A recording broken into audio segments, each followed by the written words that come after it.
골로새서 3장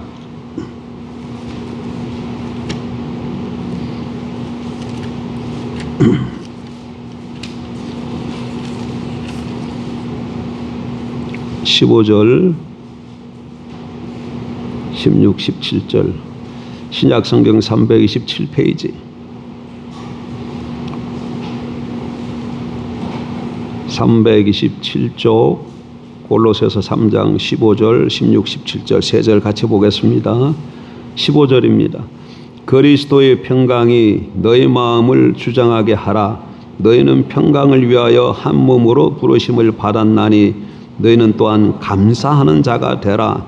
그리스도의 말씀이 너희 속에 풍성히 거하여 모든 지혜로 피차 가르치며 권면하고 시와 찬송과 신령한 노래를 부르며 감사하는 마음으로 하나님을 찬양하고 또 무엇을 하든지 말에나 일에나 다 주 예수의 이름으로 하고 그를 힘입어 하나님 아버지께 감사하라. 아멘. 이런 절기가 되게 되면 당연히 우리가 하나님 앞에 기뻐하고 감사하는 것은 당연하다고 생각되어집니다. 여러분 흔히 감사 그러면 여러분 어떻게 생각합니까? 감사를 마음에서 저절로 우러나오는 그런 감정이라고 생각하지요. 좋은 일이 생기면 기분이 좋고, 그래서 하나님께 감사합니다 이렇게 말하는 것은 너무나 당연한 것이죠. 하지만 성경에 보게 되면, 우리가 읽은 본문에 보게 되면 감사는 단순히 감정의 결과물이 아닙니다. 성경은 감사를 마음의 훈련이자 삶의 기술로 규정합니다. 다시 감사를 어떻게 규정하고 있다고요? 마음의 훈련, 삶의 기술로 그렇게 말하고 있다는 거예요. 본문 좀 보실까요? 3장 15절로 17절 제가 다시 한번 읽어보겠습니다. 본문을 잘 보셔야 돼요. 15절 그리스도의 평강이 너희 마음을 주장하게 하라. 너희는 평강을 위하여 한 몸으로 부르심을 받았으니 너희는 또한 감사하는 자가 되라. 그리스도의 말씀이 너희 속에서 풍성히 거하여 모든 지혜로 피차 가르치며 권면하고 시와 찬송과 신령한 노래를 부르며 감사하는 마음으로 하나님을 찬양하고 또 무엇을 하든지 말에나 일에나 다 주 예수의 이름으로 하고 그를 힘입어 하나님 아버지께 감사하라. 15절 하반절에 보게 되면 뭐라고 명령을 내리죠? 바울이 명령을 내립니다. 너희는 감사하는 자가 되라 이렇게 말씀하고 계세요. 다시 한번 보세요. 너희는 또한 뭐하는 자가 되라? 감사하는 자가 되라 이렇게 말씀하고 있어요. 이 신약 성경은 헬라어로 기록되었어요. 헬라어로 기록됐는데 감사하는 자가 되라 했을 때 이 감사하는 자가 되라는 현재예요. 그게 무슨 말인가 하면 이게 조금 문법적 설명하는 게 저도 좀 부담스러운데 헬라어 현재는 시제가 현재인과 동시에 반복되는 일을 할 때 현재를 써요. 과거는 그러면 과거 때를 나타내지만 과거에 한 번 일어난 행동을 나타낼 때 과거 시제를 써요. 아우리스트라고. 근데 현재는 뭐라고요? 계속해서 반복해서 행하는 일을 할 때 현재어를 쓴다. 그러니까 감사하는 자가 되라 했을 때 이게 현재로 써졌다면 감사가 되는 것이 어떤 게 계속해서 반복해서 되어져야 된다. 그런 의미라는 것이죠. 예. 그러니까 이것은 이례적인 행위가 아니라 지속적인 상태가 되어야 하는 것을 뜻합니다. 그렇다면 우리는 도대체 어떻게 감사해야 할까요? 어떻게 감사해야 될까요? 감사하는 자가 되라고 성경이 우리에게 그렇게 명령을 하고 계신데, 주님이 우리에게 그렇게 말씀하고 계신데, 감사의 감정이 메마른 것 같은 날에도 또는 인생의 폭풍우가 몰아치는 날에도 우리는 어떻게 감사를 실천할 수 있을까요? 데살로니가전서 5장에 보게 되면 또 뭐라고 말씀하고 계시죠? 범사에 감사하라고 그래요. 여러분 범사에 감사하라 이렇게 말씀하고 계셔요. 범사라는 건 무슨 일이에요? 모든 일이에요. 기쁘고 즐거울 때만 감사하는 것이 아니고 슬프고 힘들 때도 뭐 하라는 거예요? 감사하라는 겁니다. 그럼 어떻게? 기쁘고 즐거울 때는 당연히 감사할 수 있는데 힘들고 어려울 때, 그럴 때는 어떻게 감사할 수 있을까? 오늘 본문을 통해서 그 실제적인 방법을 좀 나누어 보고자 합니다. 어떻게 모든 상황 속에서 감사할 수 있을까? 첫째로 그리스도의 평강을 마음의 심판자로 삼아야 합니다. 다시 한번요.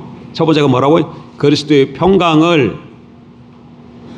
우리 마음에 뭘로 삼아야 된다?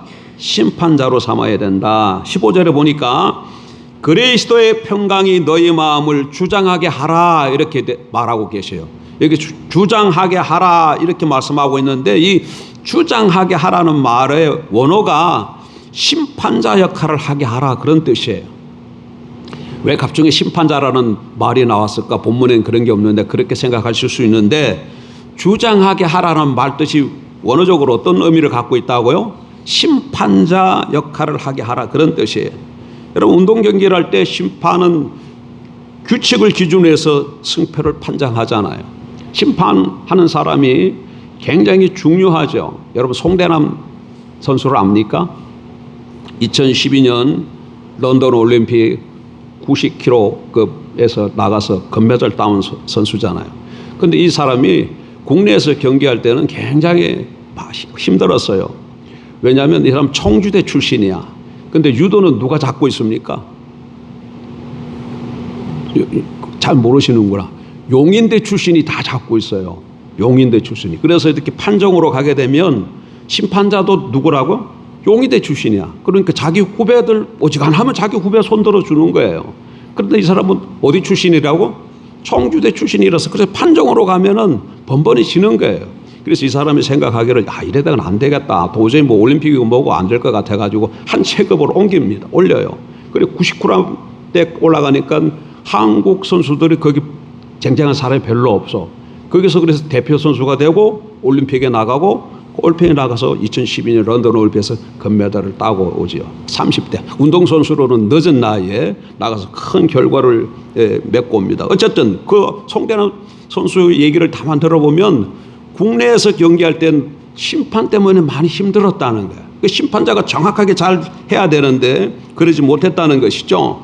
여러분 우리 마음속에도 수많은 생각과 감정이 충돌합니다. 그럴 때 우리 마음속에 심판자가 그리스도의 평강이 심판자가 되어서 잘 살펴보고 판단을 내려야 돼요. 불평, 원망, 불만, 두려움이 우리를 지배하려고 할 때 그리스도의 평강이 심판자로 등장해야 한다는 것이죠. 이것이 정말 하나님의 평강에 부합하는 생각인가 하고 스스로 물어봐야 돼. 뭔가 걱정이 되고 염려가 되고 그럴 때 이게 그리스도의 평강과 합한 성경 뭐라고 얘기하죠? 그리스도의 평강이 뭐라고 말하고 있어요? 너의 마음을 주장하게 하라 이렇게 말하고 있잖아요. 그리스도의 평강이 우리 마음을 심판하게 하라 이렇게 말하고 있잖아요. 근데 이런 것이 정말 그럴까? 그렇게 한번 생각해 봐야 된다는 거죠. 우리가 불평을 멈추고 감사할 수 있는 이유는 우리의 환경이 좋아졌기 때문이 아닙니다. 하나님과 우리 사이의 화평이 회복되었기 때문인 것이죠. 죄인 되었던 우리가 그리스도의 보혈로 하나님과 화목하게 된 것, 그 절대적인 평강이 우리 마음을 지배하기 시작하면 어떤 고난 속에서도 하나님이 이 상황 속에서 하나님이 여전히 나의 하나님이시고 아버지십니다. 이런 감사의 고백이 터져나올 수밖에 없습니다. 여러분 늘 삶 속에서 늘 그리스도의 평강이 심판자가 되게 하십시오. 요즘 교회에 좀 이렇게 수리를 좀 하고 있어요. 근데 3층 식당 창고만 들어가면 마음이 불편해요. 왜 불편할까요? 교회 오늘 3층 창고에 한번 들어가 보세요. 그러니까 뭐 하고 있어요? 물이 뚝뚝 떨어지고 있어. 그거 보게 되면 마음이 불편해. 우울해지고 이거 도대체 이게 뭐 수도가 새서 물이 새는 건지 아니면 온수가 터져서 새는 건지. 어저께는 그 기술자 한 분을 불러가지고 온수가 새는가 점검해 봤더니 또 그것도 아니더라고요. 도대체 저게 왜 셀까 하면 마음이 이렇게 평강이 좀 살짝 깨질라 그래. 짜증도 나고. 그런데 생각을 좀 바꿔보세요. 그리스도의 평강이 이 주님이 이게 주시는 마음인가 아닌가 이걸 그리스도의 평강이 심판자로 돌아서 생각해 보면 이건 주님이 주시는 평강은 아니구나. 주님이 품게 하는 마음은 아니구나. 예? 이게 어둠의 세력들이 이런 현실을 통해서 내 마음을 또 어둡게 하고 힘들게 하려고 하는구나. 금방 판단이 되어지죠. 그럼 어떻게 하면 됩니까?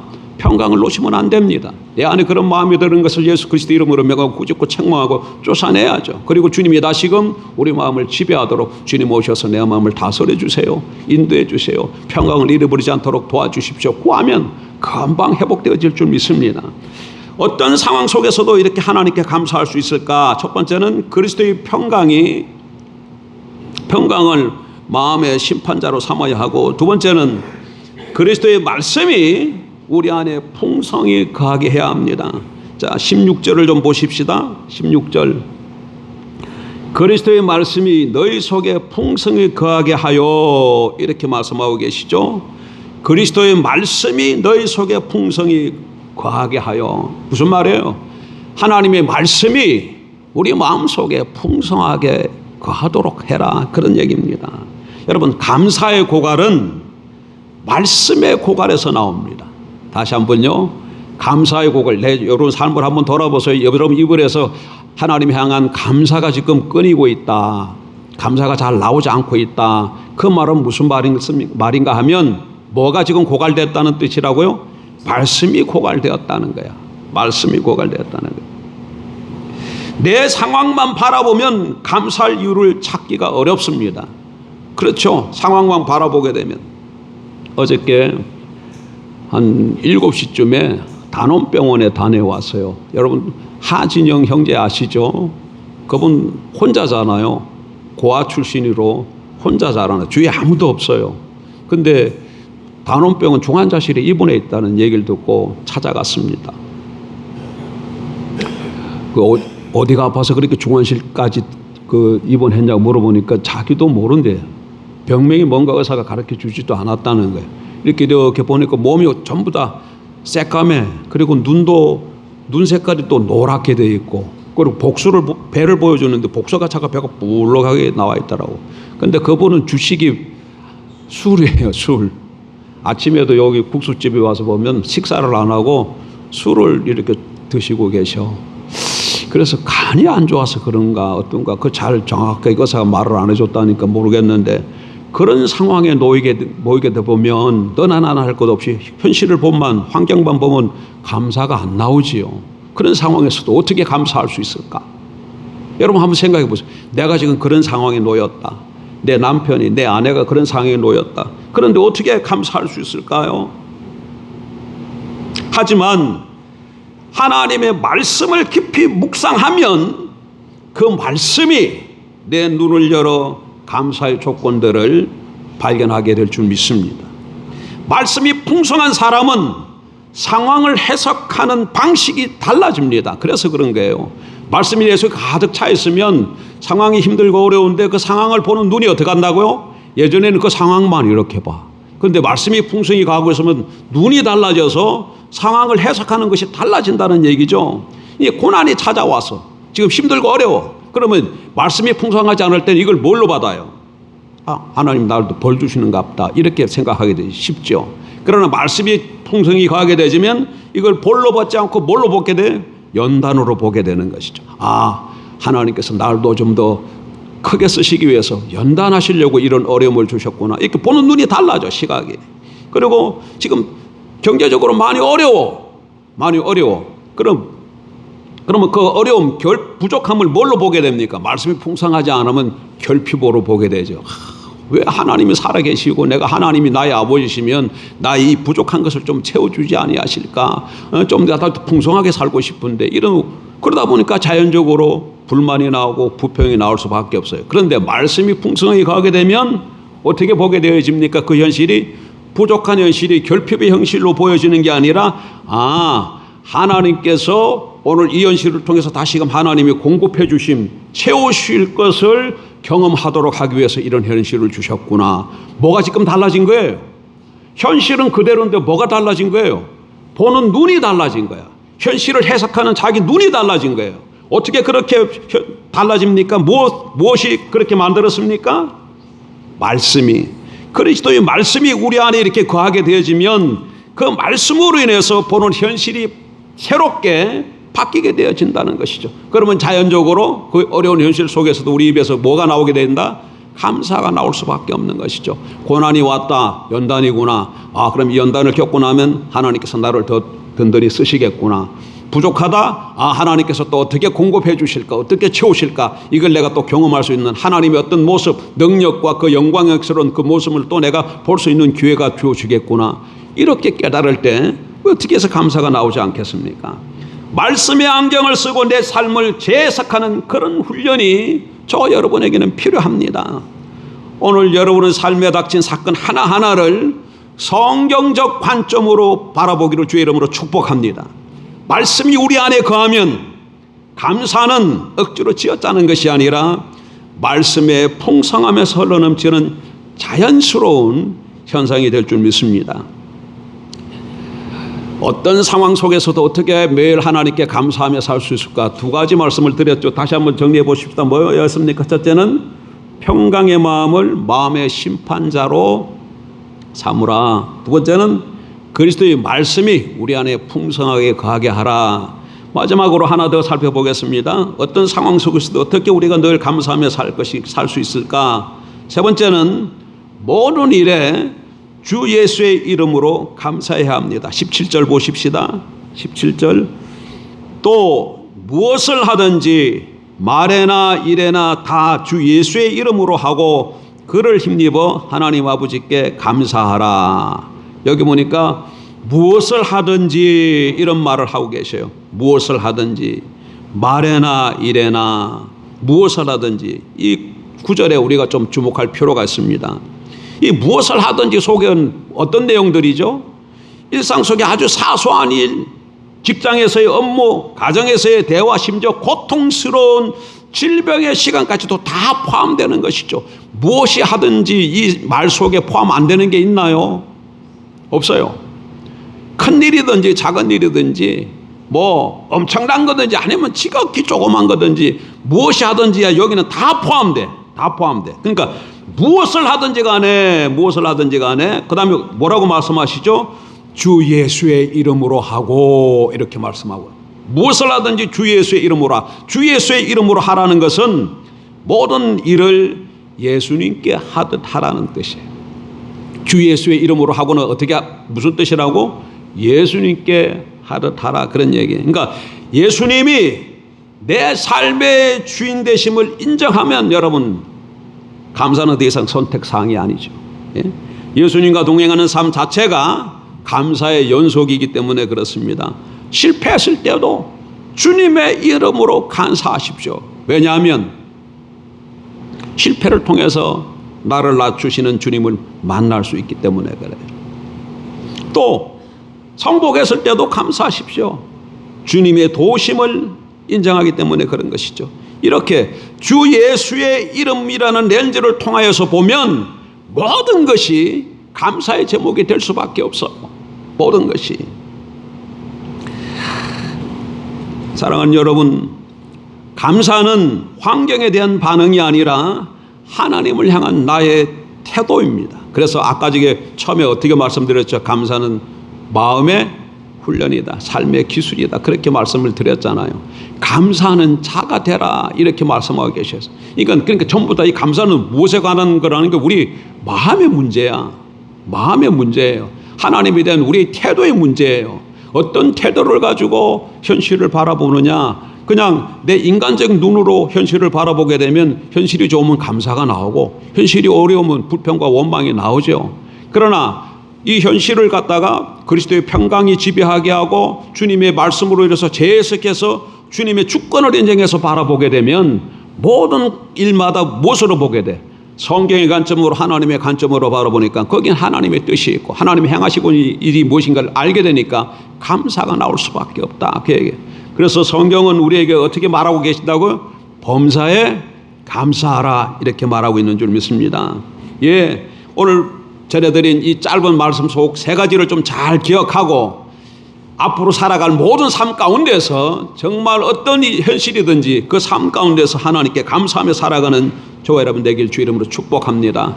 맥주 감사는 1월 달부터 6월 달까지 상반기 동안 하나님께서 우리와 함께 하신 것에 대해서 감사를 드립니다. 그럼 하반기 남았잖아요. 7월 달부터 12월 달 또 하나님께서 여러분을 붙드시고 한순간 한순간 모든 일마다 때마다 인도해 주실 거예요. 그 주님의 주권을 인정하면서 그리스도의 평강이 내 마음을 주장하면서 성경이 가르쳐주는 관점을 가지고 살아가게 되면 하반기도 주님 안에서 넉넉하게 승리하는 복된 한 해가 될 줄 믿습니다. 그리스도로 말미암아 승리하는 저와 여러분 되기를 주의 이름으로 축복합니다. 기도하십시다.